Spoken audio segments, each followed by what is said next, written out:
Hey guys, this is Jackson Danny again. I wanted to kind of enlighten you into understanding what it means to understand the whole concept of the yin and yang. Eastern philosophy or Eastern medicine is predicated heavily on the yin and yang and their understanding of health. Our entire system is also can be explained by the yin and yang. Okay? What they have determined or deduced or figured out is that anytime you have an excess or a deficiency in anything, you can become sick. So for instance, if you have an excessive behavior or a deficient behavior in the yin, you can be sick. If you have an excessive or a deficiency in the yang, you can also be sick. So for instance, in a relationship, if the guy behaves excessively or deficiently in any particular case, the relationship could be disrupted. From the other perspective, the same is true with the other partner, whether it's a guy or a girl.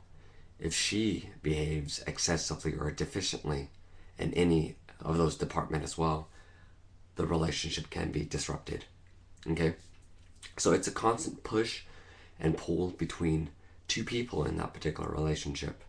Anytime one or the other behaves excessively or deficiently, the relationship in itself becomes disrupted, and therefore the relationship obviously encounters problems.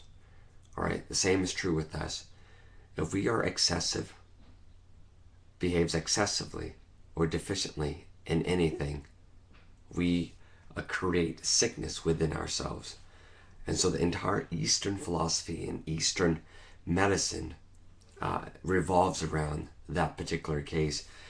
They analyze, or the practitioner or the doctors would analyze your behavior. Are you excessive or deficient in anything? And they'll just understand what it is that makes up your entire life, not just whether or not you had a broken arm, or it's more preventative.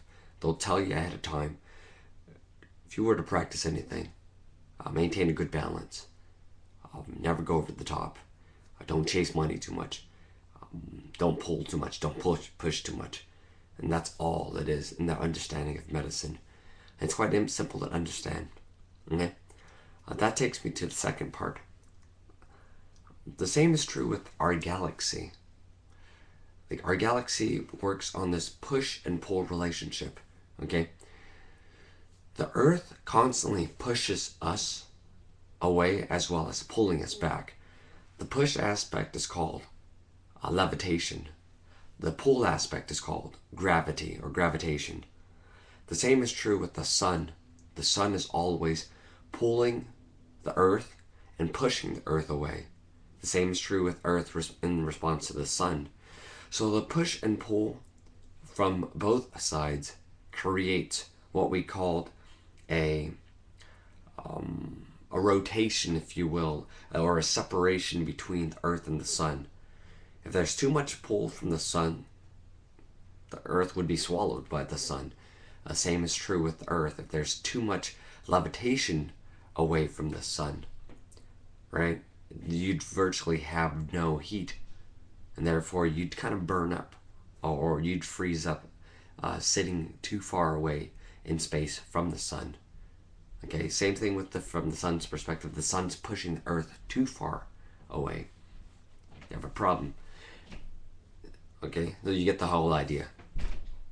Right, so the point here is that anytime, the push or the pull or any side of the fence, either the yin or yang, behaves deficiently or excessively, you get that imbalance that creates a disruptive nature in the relationship between both components of both sides.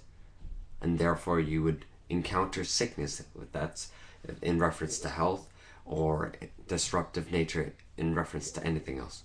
Okay? Thank you for listening. I hope that helps.